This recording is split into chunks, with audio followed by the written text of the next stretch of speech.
You're listening to an Airwave Media Podcast. Kraft Mac and Cheese is better than 90s hip-hop. We'll remind you of your childhood without making you feel incredibly old. Kraft Mac and Cheese. Best thing ever.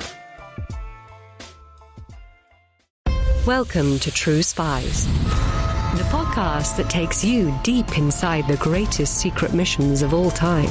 Suddenly out of the darkness appeared Bin Laden. You'll meet the people who live life undercover. What do they know? What are their skills? And what would you do in their position? Vengeance felt good. Seeing these people pay for what they'd done felt righteous. True Spies from Spyscape Studios, wherever you get your podcasts. This episode is brought to you by our Patreon members. Thank you so much. Join our Patreon for extra episodes, interviews, extra content, and to help support the podcast and help us continue to do the work we do. Go to patreon.com/ancienthistoryfangirl to learn more. Clearly, Homer just made the mistake of not being a trans woman.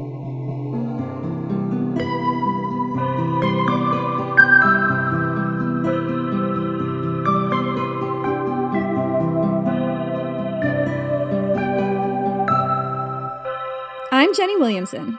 And I'm Jen McMenemy. And this is Ancient History Fangirl. We are so thrilled to welcome debut novelist Maya Deane to the podcast. Maya's new book, Wrath Goddess Sing, is a retelling of the legend of Achilles, featuring a transgender Achilles based in history and mythology. Wrath Goddess Sing is a stunning look at Achilles' life as you've never seen it before. We are so happy to have Maya here to discuss her new book, Transgender Achilles, the research she did for this book, and so much more. Welcome, Maya. Welcome! Thank you. So good to be on. It's so great that you came on the show with us. We're so excited to talk about this. We're so excited. This will drop after our 4-part series on genderqueer Achilles. I knew all about this book and I was like, I can't wait to have Maya Deane on and talk to her about it, because as soon as you start digging into Achilles, you're like, oh, there's so much more here than people usually talk about. Right? It's so much stranger than the sort of received Victorian tinted version of the story, which has been all cleaned up and stuff. It's been heavily sanitized and straight washed. And cis washed and all of that. My gosh. So, we were just so intrigued by your take. Can you tell us a little bit about yourself and your debut novel, Wrath Goddess Sing, and what drew you to tell this story? So I've been fascinated by the Illiad since I was about 6 years old. I asked my father to read me a book that wasn't, by Dr. Seuss. And he started with the Illiad, which is an interesting choice. That's a big leap. I think he wanted to start at what he considered the beginning. I mean, the Iliad's not the beginning. Gilgamesh is not the beginning. You could make the case that Enheduanna's writings are the beginning, but probably not. But I was fascinated. I loved it. I was fascinated by Achilles. I was super fascinated by Athena and by the relationship between them, which is strange. Like the first scene of the Iliad features Athena just basically grabbing Achilles by the hair and being like, no, don't kill the king. I mean, the part where she's like, bros before hoes. Like, you're just like, what? Why, Athena? Why? Again? Oh, there's a ton of things that will always give me culture shock about the Iliad. And that's one of the things I love about it. Because they're not the same culture shock that you'd get from like the received image of the Iliad that I think a lot of people mistake for the Iliad. It's a much weirder story. It's kind of like how Tennyson, although the Victorian poet laureate par excellence, is a much weirder poet if you actually look at Tennyson's writings. The Iliad is super strange. So I've always been fascinated by this story. And when I was a child, I ran into the supposed riddle of what was Achilles' name among the maidens. And I was like, wait, what? And that opened, like, for a young trans girl, that opened the strangest set of questions for me. Just like, hold on. I'm not the only one, and something weird is happening here. So I wanted to know more. And I kept running into dead ends, into people with great answers, like Statius, that didn't really hold up on closer analysis. So essentially, Wrath Goddess Sing is a frontal attack on Statius's Achilleid. In a lot of ways, it's a loving tribute to the Iliad, but it's also trying to... I mean, the Trojan War cycle is a fandom that grew up over the course of nearly 1,000 years and spanned multiple languages and vastly different societies which used the myths in such different ways. And so I'm trying to respond to large parts of that. As you said, the Iliad is really weird. The Achilles is also weird, and it gives you some depth, but also it's a wildly problematic source. We used it earlier in the season because it's what we had. But one of the things that I loved about your Mediterranean in this book is that we've been covering different areas. We've been covering little bits of Egypt, Scythians who may or may not have been the real Amazons and stuff. So as soon as we picked up Wrath Goddess Sing, we were both like, we know this research. We know what she's doing here. And it's so great because a lot of times the Iliad is a weird story that generally focuses on the two brothers and Achilles as like an epic warrior. It doesn't really get into the people and the cultures involved in the conflict, but your book really brings them to life. Honestly, I love how, I don't know, what is the word for this? Like how deeply textured your work is in terms of the history and the cultures that you bring in. It's very diverse in terms of the ancient world and the groups of people who would have been involved in this conflict. So I think that's one of the interesting things. Homer, to the extent that we can talk about Homer, we'll just use Homer as the convention for, yeah. So Homer very much is doing late Iron Age fan fiction about the late Bronze Age, right on the verge of the Bronze Age collapse. And so you would expect that the audience had familiarity with at least legendarized forms of Bronze Age Egypt, which was still the cultural hegemon in the Homeric period. I mean, Plato and Aristotle and Socrates supposedly cribbed a bunch of their ideas from Egyptian sources. Like the Platonic forms are actually kind of, if you sort of look at them, they're kind of adaptations of New Kingdom and later ideas about how time works. Because there's this like concept of cyclical time and then eternity, and objects in eternity have a different kind of existence that's much closer to the Platonic forms. So like a lot of the purpose of ancient Egyptian afterlife technologies was to transition to eternity. I love the terminology of that, ancient Egyptian afterlife technologies, because I think that's how they would have seen it, right? Oh, 100%. Like so many of these tombs are literally state research. It's almost like I remember getting into this like ages ago before I even got into the podcast, where I was reading, I have this copy of the Book of the Dead, you know, in like book form, and I'm like reading it and I'm like, they're talking about space travel. Oh my gosh. Oh yeah, there's one version of, I'm probably actually thinking of the wrong thing. It's probably not Thutmose III's Litany to Ra, but there is one text which essentially features the entire underworld journey of the soul is to get to the point where you can be reborn through this serpent of light, at which point you live your life backwards and then leave time. And it describes, I was thinking when I was reading it, the perspective on eternity here is how the universe would look if you turned into a photon. Because photons don't experience subjective time. They're in they're in their entire light cone at once, forever. Okay, my brain is a little bit broken. I'm Benjamin Buttoning at the moment, and then also in a light cone, and I'm. What's a light cone? It's like everywhere. It's like everywhere a piece of light will ever go. It's like all the places that you could. Oh my gosh. I'm not poet or a physicist enough to explain it well in audio. No, see, that's okay because I frequently go on drunken rants about what I think physics is. So I really relate. Like, I have this whole rant about the loaf of time. It's a whole thing, kind of an in-joke with my friends at this point. Oh, if you've read the scene with the meteoric dagger, then she has like this vision. She has this vision of like supernova creating iron. I love that part. I remember reading that and going like, oh, wow, we're working in space travel the way that the ancient world would have seen it. But yeah, so let me just, with the cone of time, is that like experiencing all of your life all at once at the same time? Essentially. Yeah, it's like you're not in time sense like you're in eternity time instead of subjective moving time. Right. So it's not like you're hitting play and something is playing back. It's like this is the recording, it is one unit. Mm-hmm. It's like if you're zoomed out and you're seeing all the sound waves as sound waves instead of listening to them segment by segment. I'm totally understanding this now. Or like kind of seeing yourself like every follicle of hair sort of like on that macro level. Oh my God. What a terrifying thought. I know, right? All the pores, all the fine lines that I definitely don't have. Every single keratin noodle.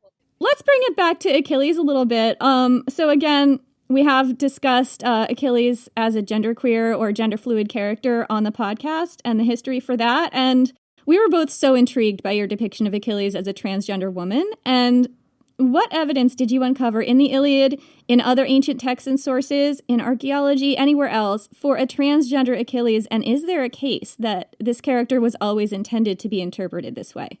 I think that may not be the angle I want to think about it from, because this has always been a complicated, messy fandom, which has had to serve the interests of huge numbers of people with very different political interests. So I doubt that there were many post-Bronze Age warriors who wanted Achilles to be a transgender woman. At the same time, there's a tradition of portraying Achilles as a woman that goes back to at least to the Roman era and possibly substantially further back. Obviously, we have visible artwork of Achilles as possibly a man wearing women's clothing, but we also have artwork where Achilles is clearly identified as distinctly a woman from a very early stage. And this tradition continues through the Renaissance to basically the 19th century, where it kind of dries up because the Victorians needed their clarity. But like in in the gardens at Versailles, Louis XIV's trans sister commissioned this statue of Achilles as a woman called Achilles on Skyros. And she's, I think, in the process of drawing a sword. And yeah, the evidence suggests pretty strongly she vibed to that. So I think that this secondary reading has always been just a really obvious way to read the Achilles on Skyros myths if you're not deeply committed to Achilles as an emblem of hegemonic masculinity.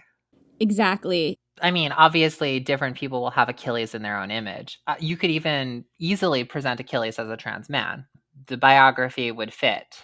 I'm not, so that's not where my imagination went, but you could make it work. Yeah, we've done research on other characters in very, very ancient mythology. I'm thinking about somebody from the Mahabharata specifically who can be interpreted in the mythology as either a trans woman or a trans man from different angles, which is really interesting. Yeah, or take Tiresias. Like, the character makes just as much sense from either direction. And I'm tangentially aware that there are some really interesting work being done with transmasculine Tiresias right now. Yeah. I think that's so important about Achilles, too, because I think that the fandom and the way in which people see the stories over time, there has been a lot that's been grafted onto who they see the character as. And a lot of times, you know, the Iliad is weird and descriptions of Achilles are not exactly what you think they are. Like, because in popular media, in popular portrayals, he's definitely portrayed one way. But I do think that when you actually dig into the sources, that's not necessarily how Homer chooses to portray Achilles. And a lot of times, like, what people forget is that Homer is the person who wrote, or the entity called Homer, put this story down in some form.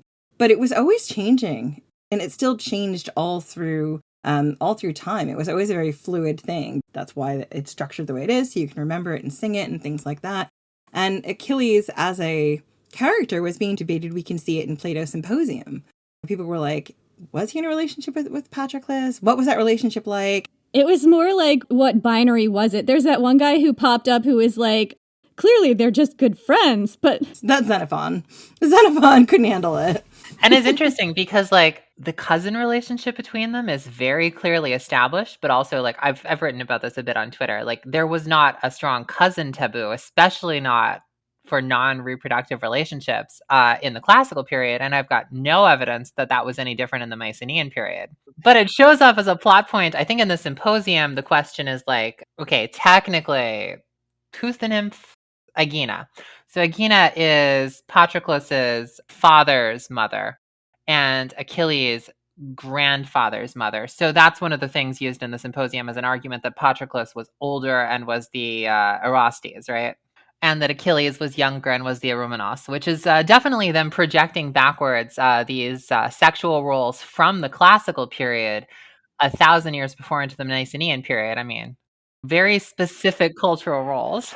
Yes, we've walked those roads a lot, you know, like the different types of masculinity as a construct in classical Greece and what masculinity as a construct looked like in the archaic Greek of the Iliad and how it was different. And then the Mycenaean period, which is way weirder, because like one of the things that completely blew my mind doing research for this book was I happened across an archaeologist's blog, and one of the points that she made was exhaustively with a great deal of sources from the Mycenaean archives, various palace state archives. Equal pay for women artisans was a thing. Mycenaean priestesses owned property. Equal pay was a thing. There was some evidence that like there was matrilocal transmission of land in particular, which is why you have so many Iliad heroes basically not growing up to inherit their father's kingdom, but instead finding some other kingdom to marry the daughter of and then becoming king of that. Well, that makes total sense with Menelaus and Helen, right? He becomes king of Sparta. I'm like, and obviously knowing that her brothers eventually will die. Like, that makes sense. But at that point in time, like, that should not have passed the way it did. But now that you've mentioned that, it's like, oh, okay, that makes a lot of sense now. Yeah, exactly. It's weird how that works. You've got this sort of like war leader versus the person with the land title, gender roles. It's kind of interesting. I didn't really dig too much into that in Wrath Goddess Sing, although I think Diomedes, has a line at some point where he's talking about Agilia, and that's another example of that. But at the same time, it's not universal. Like, clearly, Odysseus takes over Ithaca, so... I have thoughts about it. I have thoughts about who really rules in Ithaca, but it's fine. Oh, yeah, I just mean in terms of who has the family ties there, because Penelope is a Perseid, right? She's from this, one of the royal dynasties of Mycenae. So do we want to discuss, I'm not sure if we're pronouncing it the way you would, but we've been calling her Didamia. Didamia, yeah. Okay, so let's discuss Didamia. So Didamia and Achilles' relationship really shapes who Achilles becomes over the course of the novel, and obviously we're not going to give away any spoilers. But in your novel, Didamia is a priestess of Aphrodite, and she's a trans woman who has made Skyros a safe harbor for those who don't conform to the gender binary of the ancient world. What was it like writing her character and inventing this new Skyros? And what did you discover about trans women in the ancient world and their role in religious cults? That's an interesting question that I'll have to split into two parts. So I'm probably going to start with the second part. So one of the things that we see from the earliest advent of writing, specifically Enheduanna, who I briefly mentioned earlier, is we see a strong association between trans women and trans feminine people and a chain of ancient Near Eastern sky goddesses that ultimately give rise to Aphrodite. So Enheduanna is basically a giant Inanna stan who wants everyone to know that Inanna can destroy all the other gods. She's got a line talking about how Inanna will hunt the other gods like a falcon hunts game birds. She talks at one point about how when her priestess robes were taken away and they were trying to force her to wear boy clothes or something, suddenly Inanna showed up and beat up all the other gods. So there's this trans thread that shows up really early in Mesopotamian mythology, which is associated with Inanna. And as the Bronze Age progresses and as we see variations of very similar or influenced sky goddesses showing up across the Levant and the Eastern Mediterranean and moving into the islands and in Anatolia, we see a similar association which persists into the classical era and beyond between those goddesses, so Cybele, for instance, and trans priestesses. Diana of Ephesus would be a great example as well. There's a Scythian connection too, actually. There's the line in Herodotus where he's talking about how the particular form of Aphrodite that was worshipped in, I think, Ashkelon in the Iron Age had sort of a connection to Scythian Inaris who came down to raid, and supposedly they existed as trans women because Aphrodite cursed them, which seems like a very cisgender explanation.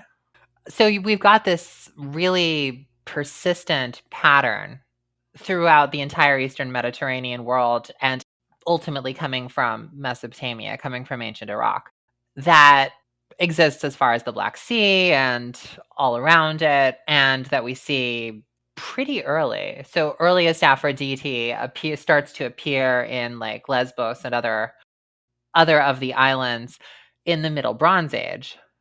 So it's essentially, the question is pretty straightforward. If in this society there are trans women, as there are in every society, where would they go? This is fascinating. I mean, as old as cisgender gender was, there would have to be transgender gender. Yes, from the days of Enheduanna onward. So 2300 BCE. We have clear evidence actually from the 27th century BCE. There are artistic depictions of ancient Sumerian and Syrian trans women that go back that far. So basically to before there was a consistent use of writing. So with this strong association between trans women and Aphrodite Aphrodite in the classical period, we see in the Iliad a strange thing play out where it's what's known as Aphrodite Pandemos, which is a later development in Aphrodite. Aphrodite predates Zeus being the head of the Greek pantheon. So like in the Mycenaean period, Zeus is a god of light, but very much a secondary god. And actually the pantheon head is generally, at least at Pylos, is Poseidon. Interesting. So this is like a pre-archaic Greek understanding of the Greek pantheon. Exactly. So you'll notice that in Wrath Goddess Sing, Zeus has strong Hittite associations. There's a moment where the canonically Hittite on their father's side, Menelaus and Agamemnon, just mention that they're relatives of Zeus. And that reflects the religious understanding of the time. How would that be, like the religious understanding of the time? You would believe that you were related to a god. How does that work? Like, as opposed to people using the story as like a way to establish genealogies and like establish a right to rule, like people would really believe it. I don't think there's necessarily a contradiction. Like if you believe that you're descended from a god and you believe that you have the right to rule, it really helps if you sincerely believe you're descended from the god. It also explains, I imagine a lot of children who don't look like their fathers. It's also pretty easy to imagine many gods seem to have included conflations of historical people. So for instance, Cybele, although Cybele basically becomes yet another iteration of ancient Near Eastern sky goddess associated with trans women with huge powers, the earliest textual evidence for Cybele actually is probably in the Sumerian king list as the only woman king, Kubaba of Kish, who was supposedly a brewer who took over the city of Kish and then became the hegemonic leader of the Sumerian world, like a couple of generations after Gilgamesh. And so at some point, this person was such a big influence on her society that 1,000 years later, 1,000 miles away, she was worshipped as a goddess. You have to imagine a lot of people thought of it like that. Okay, maybe their ancestor wasn't originally thought of as the Zeus, but once they died, everyone was like, oh, wow. Every time I look up at the sky and see that, gleaming light, I just think of, are you up there? You are up there. And the other thing that, I always think about when I think about the ancient world, it's just how dark everything would be. Like the amount of light and things you could see at night would be so different. Like you say, looking up on like the horizon, it's like, are you out there? Is it out there? Have I said enough prayer? Will I make it across the sea? Like, I don't know, but I'm hoping that you are. Yeah. And I think also just the relationship that we have in the modern West with the idea of spirituality is fundamentally very different. So one of the things that I was trying to do in Wrath Goddess Sing was write a story that was plausible, where you could imagine that this is how someone would actually see the world.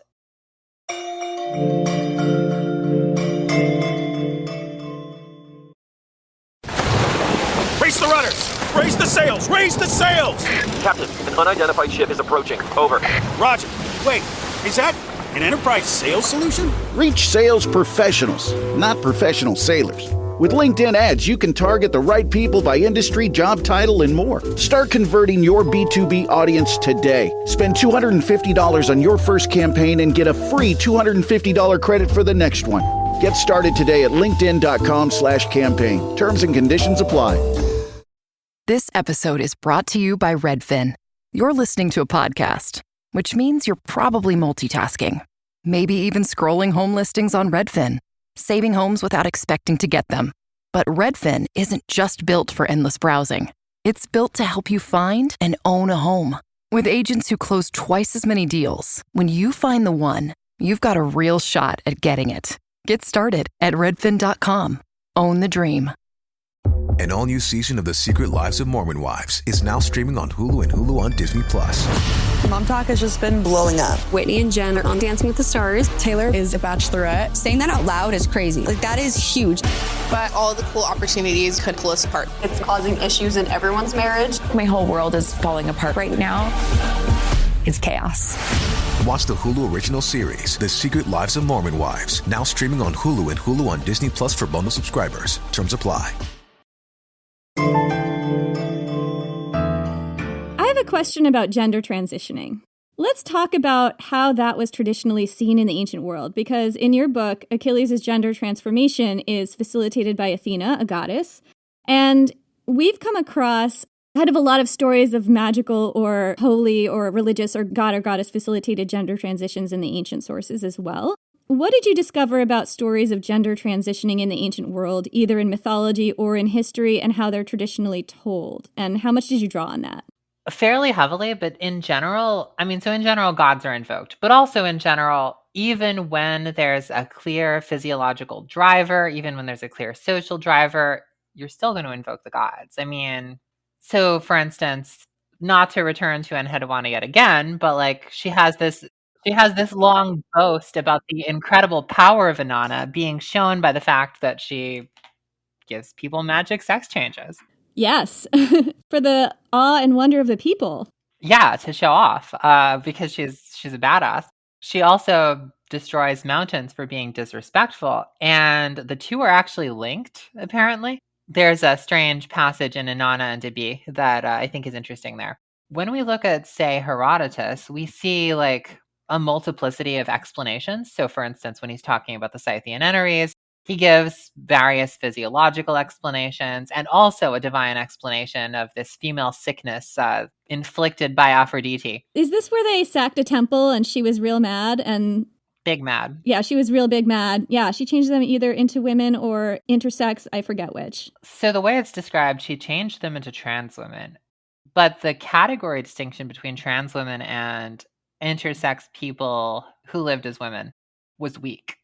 Like a lot of the category distinctions we rely on today for some reason, possibly Victorian and post-Victorian political reasons, don't really exist. In fact, if you look at anthropologists talking about, say, trans communities in South Asia, one of the interesting things is how many anthropologists will accuse South Asian trans women of lying about being intersex. We'll just be like, okay, so the intersex ones who are the real trans women are lying to protect the non-intersex ones. And it's like, well, actually, if you just look at how these communities self-describe, they're actually more focused on the soul and identity. And they sort of roll with the intersex reading because it kind of is a way to naturalize the body and prevent a lot of insistent questions. And I have to imagine that in many ways, we see similar things in ancient societies where if there's a licensed way to go about things, you will make yourself fit. And if the gods bless those things under certain circumstances, you'll make yourself fit that too. One of my favorite passages from like the 1st century, there's this line of Philo of Alexandria where he's just ranting about how much he hates Alexandrian trans women. And he describes their medical practice. He describes like their cosmetics. He's like, they're so hot and I hate it. He's like, their haircuts are amazing, all curled. Their makeup is ridiculous. He's like, they're wearing gold and jewels and purple. They should die right now. And God. Yeah, he says a bunch of horrible things, which weirdly echo what St. Augustine says 300 years later about Carthaginian trans women. So many thoughts about that fragile masculinity. Oh, yeah. But also in a lot of ways, they were just strongly tied to specific, like, goddess-related cults usually. And their transition was considered to be like a religious act. And that's one of the reasons why, like, that was part of the cultural acceptance such as it was. So I really feel like the distinction between what we consider like medical and social transition and what we consider divine sex changes is an artificial distinction. That said, Achilles definitely gets more favors direct from the gods than many of the other trans women in the book. And she understands that to be because she is a demigoddess and she's special. But it's a point of tension. Yeah, it's a point of tension between Didamia and Achilles in the beginning. Oh, hugely. I thought that was really interesting because Didamia struck me as a very accurate portrayal of a trans woman who would have existed in the ancient world. She's tied to a cult, and her gender and the way that she experiences is very tied to Aphrodite and like the sort of magical relationship between that religious worship and your gender if you're a trans woman in a cult, you know? Yeah, absolutely. And Achilles is like very not that. Very not that. And she's specifically skeptical about the gods. So I could imagine that would be a huge source of tension. Yeah, definitely is. And I found that interesting to explore because, so the character of Deidameia as she is normally portrayed in Statius and so many other sources is kind of a cipher. She's sort of zeroed out in order to be like, in the Statius version, she's literally just a sex object for Achilles to do grossly transmisogynist things to. And I thought it was much more interesting to consider what her actual role would be and to give her some actual reason for Achilles to be here on Skyros instead of some other island. You do such a good job of making her an actual character as opposed to kind of this like a set piece. Like, you know, you see her in Statius and again, he's got his own things he's trying to do with that poem. You know, he makes choices that I'm like, that's not a great choice. They're very Roman choices. They are very Roman choices. And they're about, and we talked about this too, the Roman coded masculinity. They're about like, what happens when a male is exposed to the rites of Dionysus? He goes all wild because we have to shut down the cult of Dionysus. But at least you kind of get the idea of a little bit of what Achilles' time might have been like there. What's the relationship between Achilles' gender and her power as a demigoddess in your book, and how does it resemble or not resemble that relationship for the original Achilles in the Iliad? That's a really interesting question. So something that I've always been fascinated by is there are so many ways to imagine gender outside of a straightforward sexist hierarchy. And we see them really early in human history. I mean, it's no accident that even as the Sumerians invented, in many ways, patriarchy, I mean, not that they were the only inventors, obviously. At the same time, we have this incredibly forceful set of anonymous that are about the opposite of that, about the destruction of hierarchy, about this terrifying goddess who smashes mountains for disrespecting her and cannot be contained. And frequently rejects hierarchies, scrambles them up, gives you magic sex changes, all of that. And when I approached Achilles, I had no interest in sort of rehashing essentially 20th century gender questions. Like I mentioned before, the Mycenaean world's treatment of gender was different, even to begin with. Obviously, their rights mack up against Thracian and Scythian territories where we have, from the Middle Bronze Age, very clear evidence that women were warriors and that there weren't strict gender hierarchies of that sort.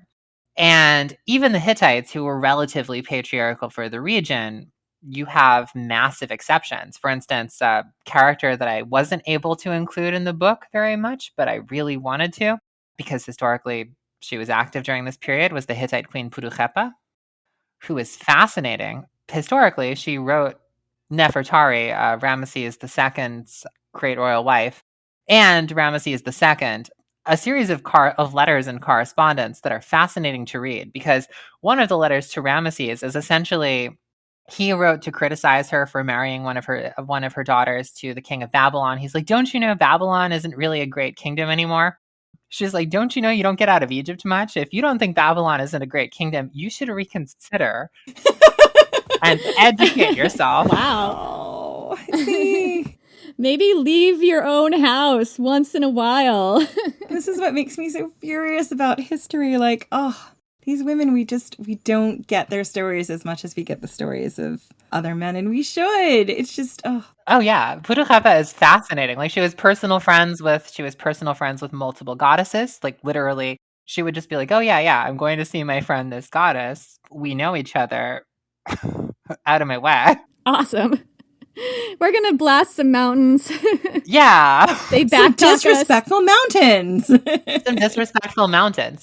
So I wanted to look at an Achilles who could exist in this Bronze Age world, not an Achilles that would and you run up against the Tiffany problem pretty quickly, which is that people kind of project backwards Victorian assumptions about gender roles into ancient societies that sometimes things might rhyme with that, and then sometimes things would not rhyme with that at all.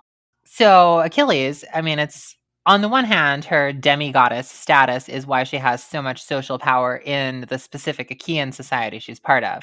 On the other hand, many of the societies in the region, the Amazons, but also Egypt, there was a level of, I don't want to call it gender equality because it was very different from what we'd consider equality in modern terms, but agency for women that we do not see celebrated to nearly the same extent for like another 2,500 years, with exceptions. That's a very important distinction too. Agency versus equality, not the same thing. Yeah, exactly. Like Egyptian women had enormous agency in the Bronze Age and even in the Iron Age, especially by the standards of the region. That's so fascinating. Also doesn't shock me because, you look at some of the stuff that Cleopatra was doing, and it's like she came from this place of knowledge and power, and that was super important to their people and preserving that. And even then, like, she was the patroness of like a bajillion different things because that's what they valued. The calendar, like the Julian calendar, was a present from Cleopatra. She was just like, okay, this is the fruits of state research. We've finally figured out a way to make the calendar click. Yeah, Julius Caesar's like, I need to do this and put my stamp on it, and Cleopatra's like, already handled, babe. I mean, if he'd survived, like, Rome would have been so much closer to Egypt. I think it would have been so different. Yeah. So, relationship between Achilles' gender and her power in your book, it was actually interesting because she's a demigoddess before she has her Athena facilitated transition. But she doesn't know that. She doesn't know it, and the way that people receive her is quite different. So I thought that was interesting. Yes. So a lot of it is like, because she has this very obvious miracle, people are like, oh, you're definitely a demigoddess. This is not just a thing we've heard about you. And also, you're definitely not a demigod. Okay, do I really want to upset the gods?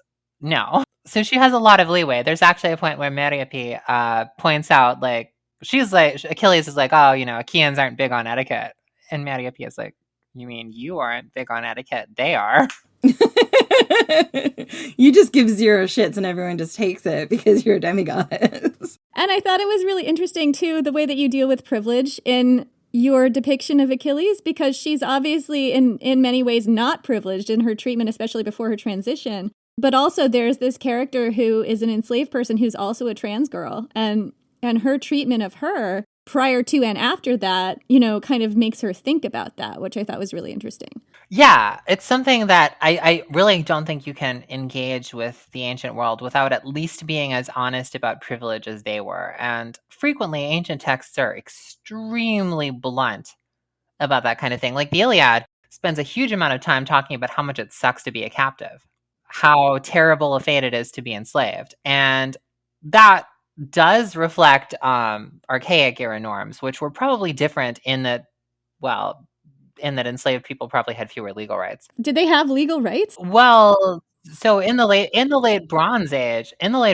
things were a little different. Like, for instance, if you look at the way that enslaved people were regulated during the late New Kingdom in Egypt, it was terrible. But at the same time, there were strict legal limits, and the legal status that they held was both kind of strange and also very different from what we would think about if we thought about Roman era slavery, or if we thought about post-colonial like chattel slavery or anything like that. Like, the range of human arrangements that we classify as enslavement is pretty broad.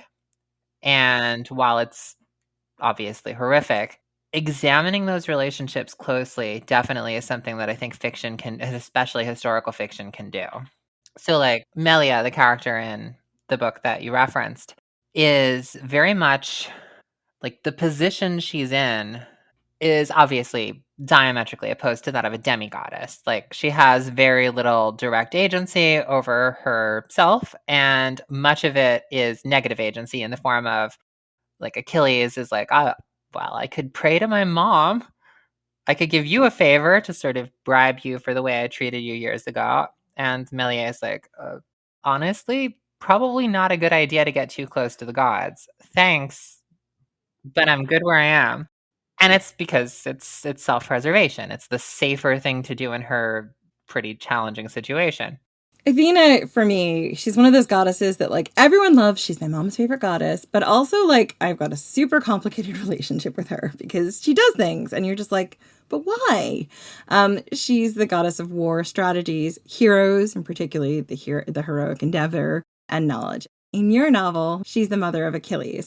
Why did you choose Athena to be the mother of Achilles over sort of the traditional Thetis? And, like, also, like, Athena is supposed to be a virgin goddess?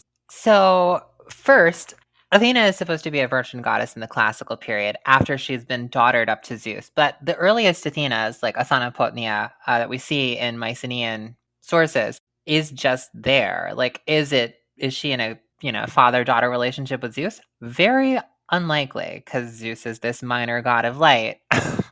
And she's probably in a rivalry relationship with Poseidon that we actually see echoes of in the Athenian founding myth. So she's a very different kind of goddess in a lot of ways. She's much more in charge of her own portfolio. She's much more literally a rival to the Mycenaean chief deity. So one of the things in Wrath Goddess Sing is that Odysseus straightforwardly does consider her his chief deity in a sort of henotheistic way. I would also say she's considered a virgin goddess in quotation marks. Like, as we've looked at with Artemis, like, it's very likely she was not a virgin goddess, but based on the sort of binary of the classical Greeks, which is where I'm pulling that from, that's how they saw her. Yes, definitely not a goddess looking to find a husband. So one of the things that I found interesting about Thetis, her role in the Iliad is shared with Athena, structurally. Like, Athena is the one who actually will show up and keep Achilles from dying. And then Thetis will show up and help Achilles get killed, ultimately. So I definitely have my own nod to Thetis in there. But one of the things I was really interested in exploring was the complex way that trans families work. Because it's not rare at all to have, like, a trans mom in addition to your mom. And your trans mother is, in a lot of ways, sort of the mother of you as a person existing on your own terms as an adult. And that relationship runs very deep. But it's almost never a biological relationship. So I was really interested in exploring Achilles in sort of that mother of the soul kind of, Achilles and Athena in sort of that mother of the soul kind of relationship, where we have a very clear origin of Achilles' body, which is Thetis, but we also have a spiritual origin for her, which is Athena. And I was really interested in exploring that relationship and holding it up to the light, especially given how weird Athena is if you actually strip away her classical trappings. Like, she's an owl goddess. What does that actually mean?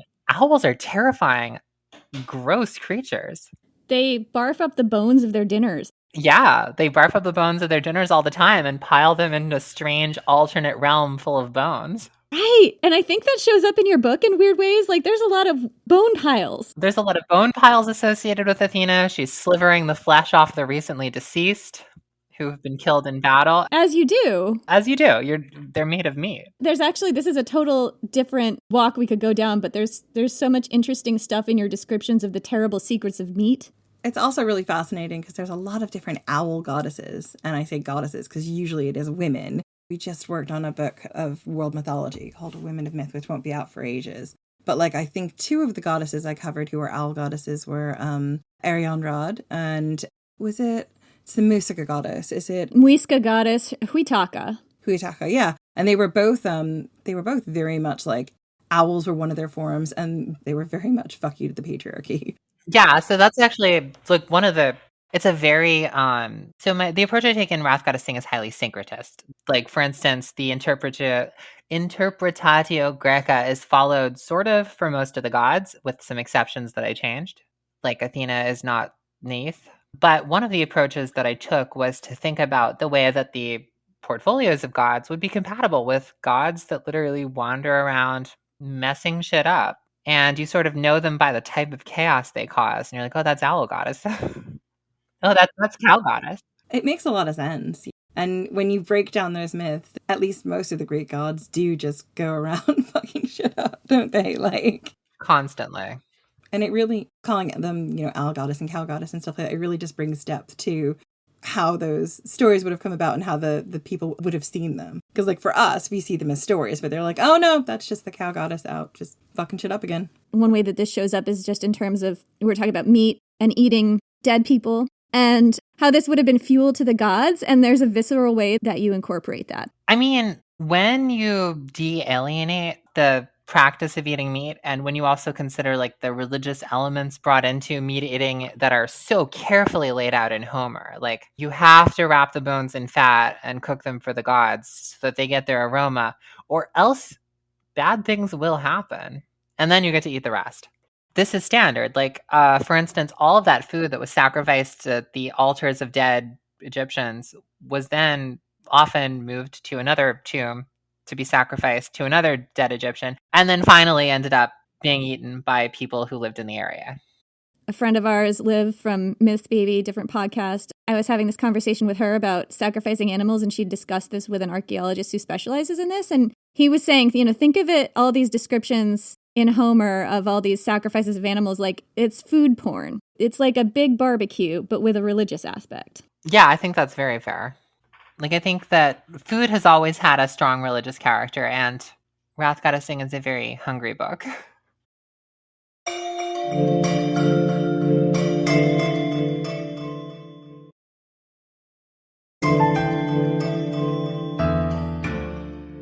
We've got to talk about Patroclus. I've always been a huge Patroclus fan, particularly since Song of Achilles, and now that we've done lots of work on Achilles in the sources, I love Patroclus even more. But in Wrath Goddess Sing, we see Patroclus in a very different way. He's happily married. He's got a badass Egyptian wife. Can you tell us about why you decided to portray Patroclus this way? So a lot of it was Wrath Goddess Sing is not so much a book about romantic love. Like, romantic love is a subset of that. But really, the love of family and found family is the strongest element in Wrath Goddess Sing. So the love between Achilles and Patroclus is a giant part of the story. It is the backbone of the story. But it's not the sexual engine of the story. And honestly, other people have done a wonderful job exploring that fandom and made it really good.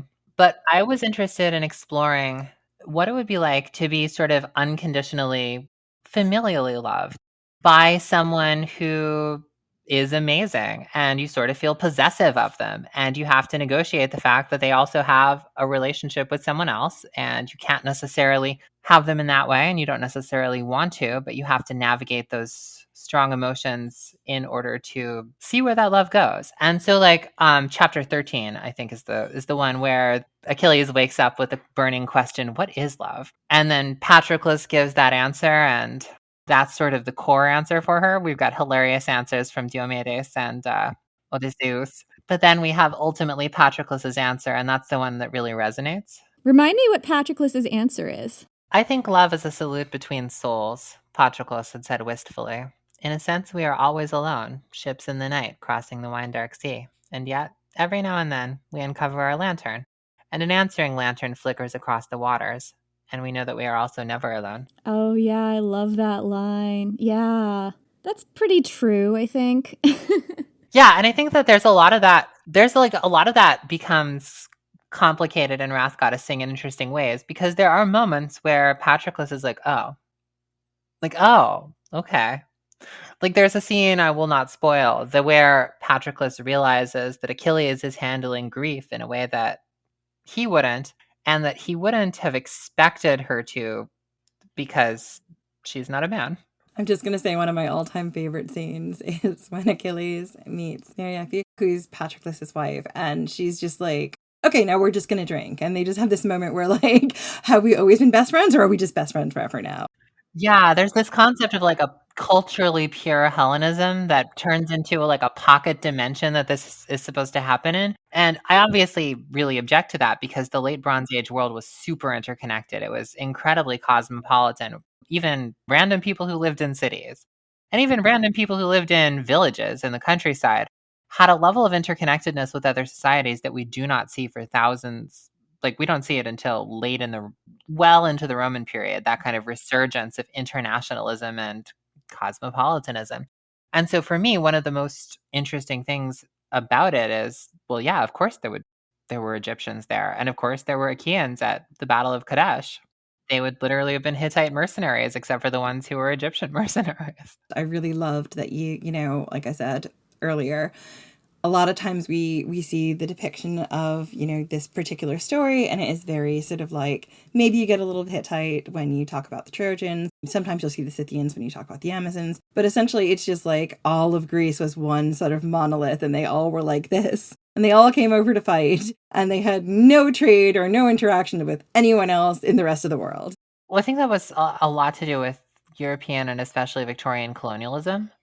So you sort of have to divide the past into these neat little colonies that don't interact with each other so that you can divide the present into these neat little colonies that don't interact with each other. And it was a myth in Victorian times, and their production of the past was a myth, but it was a myth that served the interests of their ruling class. And I'm maybe not a big fan of the Victorian ruling class. I think we should tear that down. And I've definitely come across the connection between the Trojans and the Hittites before. I'm wondering if you could expand on that a little bit, that research, and who were the Hittites, and how do we see the Hittites in the Trojans as depicted by Homer?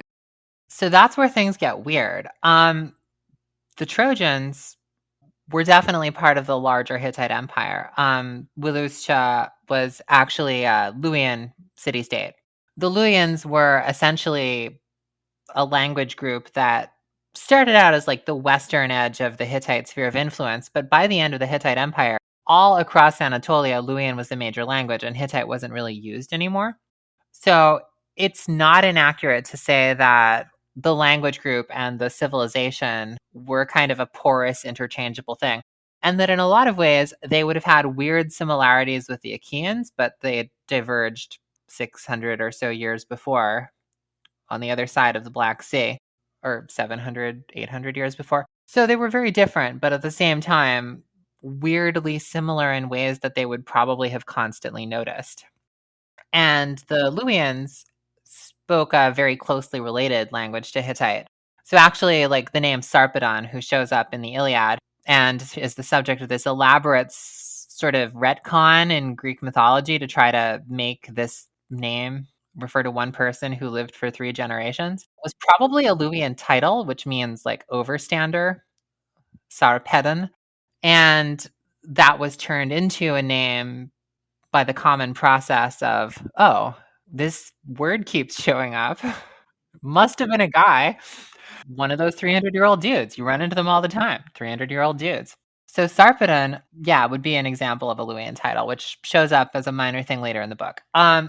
The Hittites were kind of this strange but very common, like actually not that strange if we think about the way the Achaeans were set up, where you have this like central hegemonic city-state, more or less, Hattusha, and then you have a sometimes loose, sometimes strong dynastic confederation of essentially like cadet branches and relatives holding together this large Anatolian empire, which frequently challenged Egypt for control of Syria and Canaan.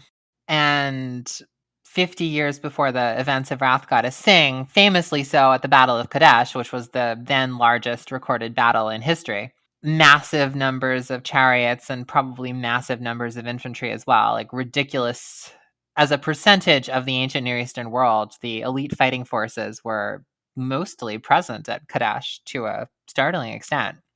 So one of the things that I was very interested in exploring with the Trojans was just, okay, like if we're actually looking at the historical people they would have been, what were the actual geopolitics like? Well, it turns out Wilusha is is where we get the word Ilios. It's where we get Tarwisha is where we get the word Troy, Troas. They're Greek versions of Luwian words. And Wilusha was actually kind of a weird, frequent breakaway where it would constantly reject Hittite hegemony, break off on its own, sometimes aligned with the Achaeans, sometimes aligned with the Hittites against them. Long history of kind of playing the field to set up regional hegemony because Wilusha was a fairly major city in northwestern Anatolia. And when I looked at the Alexandru letter and other things like that, like there's literally a letter from the Hittites. I forget whether it's to or about Alexandru because it's been a while. But there's this figure, Alexandru, who's literally the king of Wilusha. And the Hittites are like, okay, but you're out of line and you need to obey us. There's a Piama who shows up and also shows up in Wrath Goddess Sing. Probably historically the events of the Iliad are conflating several generations of on and off warfare. And also, historically, the Achaeans definitely lost their war with the Hittites, which actually may have precipitated the Bronze Age collapse because the Achaeans were the international shipping carriers. And the late Bronze Age Eastern Mediterranean was really interconnected. So when you shatter your shipping carriers, you can have some pretty big knock-on economic effects in a really networked society. You're talking to two people who just had our books pushed back 6 months because of the supply chain. So yes. There you go. The Hittites should not have destroyed the Achaeans. That's what I'm saying. So that may also be one of the reasons why the Hittites are never mentioned by name as a polity by Homer. Because, like, weirdly enough, the Hittites kind of vanish from... The Mycenaean Greeks talk about them a lot until after the Dark Ages, when they just don't seem to be aware that they existed, which is weird because they carried cultural memories of the Amazons. There's so many myths of the Amazons, and there's so much, like, there's the Amazonomachy, the reliefs that were on the Parthenon. Yeah, so these were huge stories they carried through. Oh, not just stories. Like, there were all these Greek travelers who were like, oh yeah, that over there, that's an Amazon grave. That city was founded by Amazons. Like, most of the cities in Ionia, they were like, oh yeah, it's founded by this Amazon, founded by that Amazon, founded by this Amazon. And they clearly locate them to the Middle Bronze Age. Then there are stories about, like, Libyan Amazons. There's a pretty clear, like, multipolar Amazon thing happening. There are hints that the Amazons are some kind of, like, international league of, like, warlike women from multiple parts of the world who join forces and essentially turn into pirates who invent cavalry. Fascinating. Oh yeah, the Wrath Goddess Sing version, I basically just saw the fact that the Amazons were credited with inventing cavalry and was like, well, why not? Like, Bronze Age horses were tiny. They were mean little ponies. Mean little ponies. So, you know, if you're going to have like two men riding around in a chariot, you can do it with two horses pulling, but like, or you could have one smaller archer and twice as many of them. The history of chariot warfare versus the rise of cavalry as well, like something I came across when we were looking at the Gauls and the Celts. This is something we covered ages ago, but one theory I encountered was that breeding horses larger meant that men could ride the horses now. But if you have teeny little mean little ponies, women were probably your main cavalry. Exactly. Yeah, that was something I very intentionally went with. Like, that's why I have the Amazon men be infantry. Because it makes sense as a combined arms strategy in a society that maybe doesn't have the kind of gender roles that become de rigueur in the classical period. Exactly. Question, did your saddles have stirrups? No. I don't even recall if my Amazons have saddles. I think I described Andromache as riding on a horse and basically having a blanket. But yeah, there's also a point where one of the Amazons boasts of like just incredible thigh strength. Just like, yeah, I can stay on a horse. I can kill you with my thighs. Yeah, and they would have been able to. Oh, yeah. So Helen is your main antagonist, or a main antagonist in Wrath Goddess Sing, which is a very different and unusual take on the story, at least as we read it. And we would love to know more about the historical basis for Helen as puppet master. I think the thing about Helen is you always kind of see her as like, either she's been seduced and decided to go away, or, you know, she's under a love spell, or she's just like, I'm out. I'm done with this nonsense with this husband of mine. But you have a very different take on her.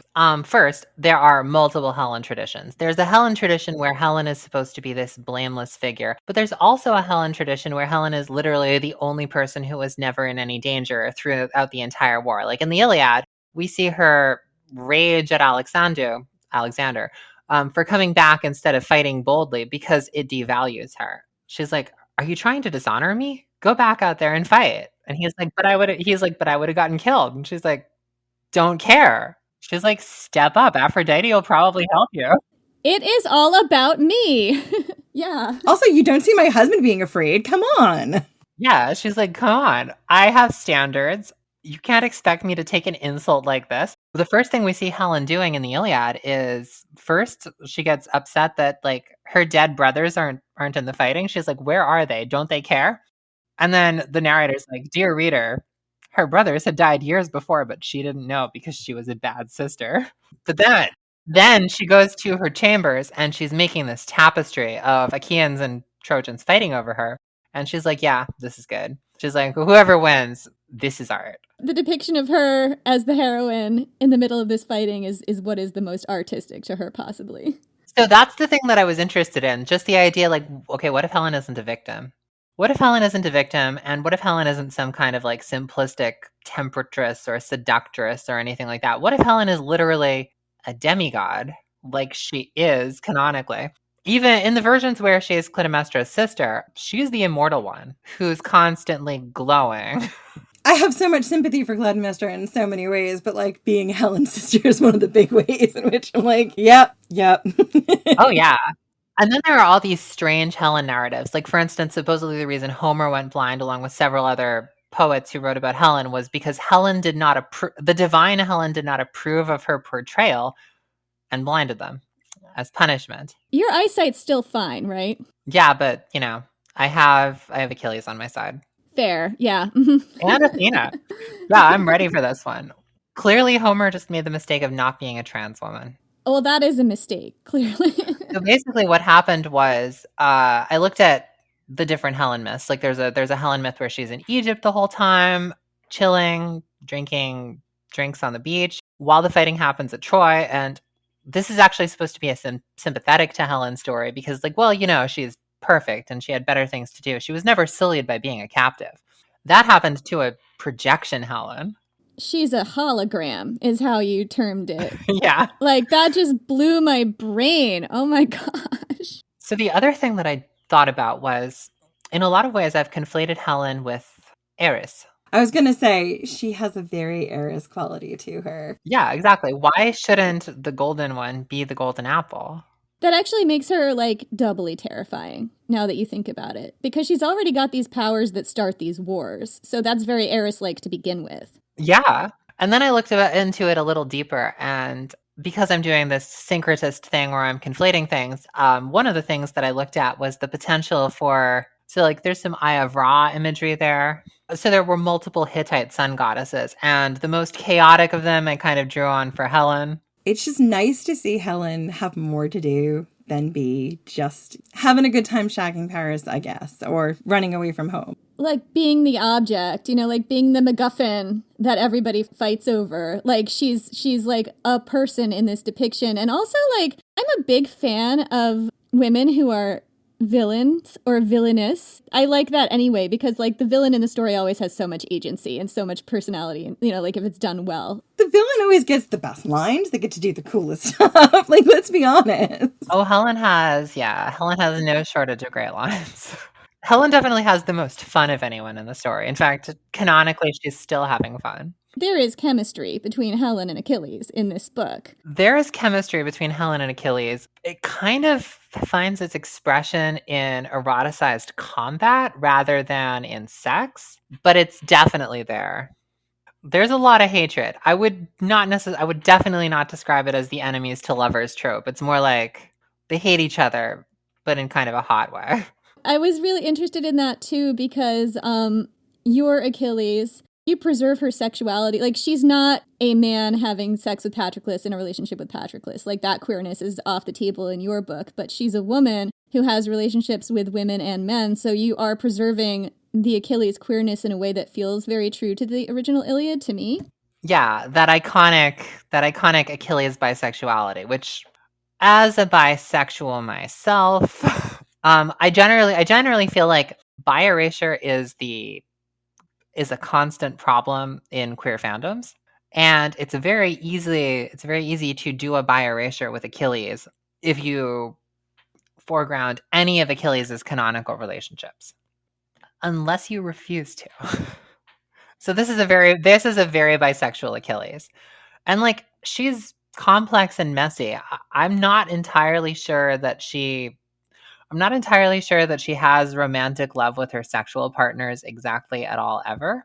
Not necessarily by design, but just because. Didamia, possibly? Oh yeah, definitely. There are a couple of others. But her love with Didamia is complicated. It's always going to be complicated. And in some ways, it doesn't follow a classic romantic narrative either, because not just because they have that colossal fight, but because their destinies are pointed in such separate directions, and it's impossible for either of them to forget that, but at the same time, they keep coming together. Yeah. It's like that person you can't not with them, but you know you want very different things and you're headed in very different directions. Exactly. So the relationship with Zaidamia is very complex. And then in a lot of ways, her friendships and her familial bonds are so central to her that's really one of the things that's explored. And I think one of the interesting things is the degree to which there's a queerness to prioritizing friendship in that way too.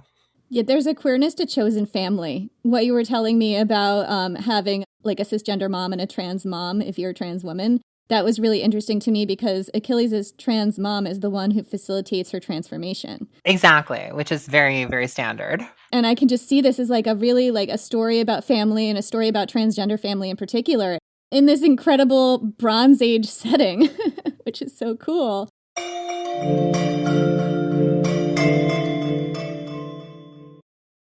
This episode is brought to you by Cologuard. Do you know what's really scary? Not screening for colon cancer when you turn 45. The Cologuard test is non-invasive, requires no special prep or time off work, and ships right to your door. In just 3 simple steps, Cologuard takes the scare out of colon cancer screening.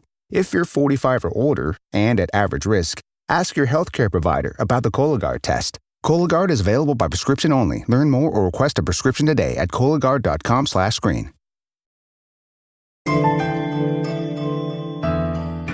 Your depiction of Iphigenia freaks me out. Like, I'm just like, this is a creepy child. So I will say, canonically in the Iliad, there is no Iphigenia. Her name is Iphianassa, and she's alive the entire time. There's that line in the Iliad where Achilles is offered by Agamemnon his daughter Iphianassa's hand in marriage. Like, please fight for us. I will marry you off to Iphianassa, which is like a really gross joke if she's dead. It is. I mean, we pulled very heavily from Euripides. Just makes them more interesting. Like, it gives them that beef from the beginning, doesn't it, when you have that reading? Yeah, but it's like the canon is mutually contradictory and messy, because technically Iliad canon, she's alive. I kind of found a way to split the difference you might have started to notice, because she's alive, but in a complicated way. I'm definitely glad that I read the Locked Tombs books after I wrote Wrath Goddess Sing. What are the Locked Tomb books? Okay, so The Amazing Tamsin Moore wrote these, lesbian necromancers in space, essentially. You had me at lesbian necromancers in space. My gosh. There are a lot of bones. There's a lot of creepy shit. The aesthetic is very like, carrying a bag of bones around so you can summon them from the dead. Look, this is very practical if you're a necromancer. You need to have an appropriate cask for your bones because you never know. That's a major plot point in Locked Tomb books. So yeah, my Iphianassa is definitely not directly influenced by that, but I found it interesting to draw on some combination of Lamia mythology and kind of slight hints of vampirism. Yes, you do that very well. Was there any of the Greek pantheon that you really particularly enjoyed bringing to life in the book? Yes. Okay, so I'm so fascinated by them, especially when you peel apart their historical layers and you start syncretizing. Like, for instance, the sort of triad of Ares, Zeus, and Hephaestus. If you don't go with the classical version of those characters and the classical sort of father-son's relationship between them, and you let things free float in a way that's much more reminiscent of Ptah, Ammon, and Heru, you get something much weirder. And I found them really interesting to work with. So when you do meet Zeus, it'll be full of surprises. But also Aphrodite. She's a very important figure who, in the Iliad, Aphrodite is simultaneously made to be incredibly powerful and kneecapped. And part of that is because Aphrodite was redefined. In the Mycenaean era, she was a major, major, major goddess in her own right without a father.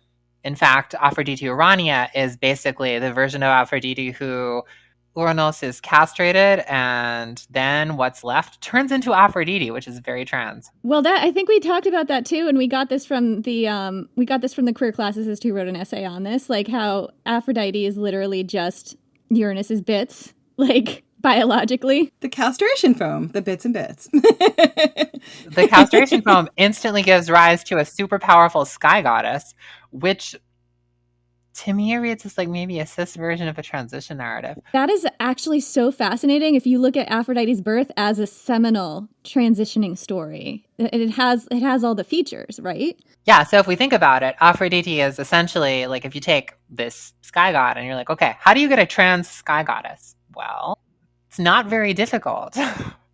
I just happen to be biologically composed of all of the most frightening powers. Yeah.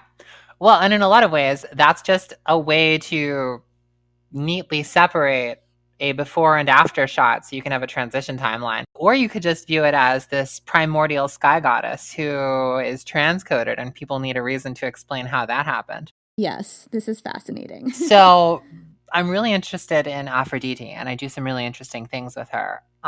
She comes in a little late. She's a big figure in the Illiad, and the entire Illiad is told in Wrath Goddess Sing, but it's a portion of a larger story. And Achilles' perspective on the Illiad is not necessarily the same as Homer's perspective on the Illiad, because she's kind of got her own angle on it. And then Hera. Hera is so fascinating to me because in so many ways, I mean, I leaned into the Hathor imagery, but in so many ways, she, like, her epithet is like Queen of Kings. She's got this very specific relationship with male war leaders where she kind of points them in a certain direction and tells them what to do, and then they do it.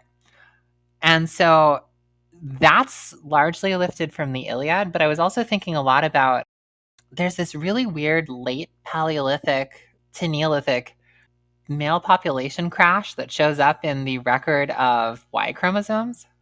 It looks like what happened was matrilineal groups went to war with each other using men as cannon fodder, and most of them died. So I thought to myself, well, that sounds like something Hera would do. Like, this sounds like an origin story. That's 100% something a Hera would do. Yeah. God, I mean, and another thing that just utterly fascinates me about this time period and about your work in particular is the way that mythologies draw on other mythologies and mythologize history. Like, this is an incomplete understanding of a seminal memory of something that happened in the past that people might have remembered or passed down stories of then that we don't know about now. Yeah, one of the things that keeps coming up, for instance, in Wrath Goddess Sing is people talk about the ancient world because they're not in the ancient world. They're in the present. They're in the modern world.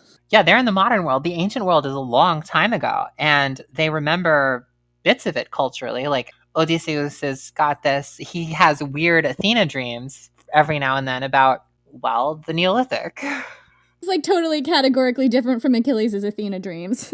Oh yeah, no. Odysseus, I imagine him just like, he suddenly wakes up, he's like, the peasant in the diner. He didn't pay his check. Like, out of all the characters, of course that's what he would dream about. And now I understand it. The cone of time. Oh, yeah. Like... The cone of light. The cone of light. The cone of time. But it also kind of is the time cone. Like, because time only exists because we're moving at a finite speed. But if we, like, moved at the speed limit of the universe, we'd have zero time. So thank you so much, Maya. This has been just so incredibly fascinating. I now have to go read a bunch of things. Yeah, thanks so much for talking to us. This has been amazing. Thank you. This has been wonderful. Where can people find you? And just for the people at the back of the class who might not have caught the name of your book, can you let them know the name of your book again? Yes. People can find me at Maya Deane Writer on pretty much all social media sites, including TikTok, though I have no content. I'm usually more active on Twitter and Instagram. And I have a Facebook page. My book is Wrath Goddess Sing. It is out 6/7, and it's coming out in hardback. It's coming out in ebook. It's coming out in audiobook. The audiobook narrator is a dear friend of mine who does a wonderful, wonderful reading. It's so amazing. You guys should check it out. You should buy it, and you will love it. Thanks so much, and we will see you all next week.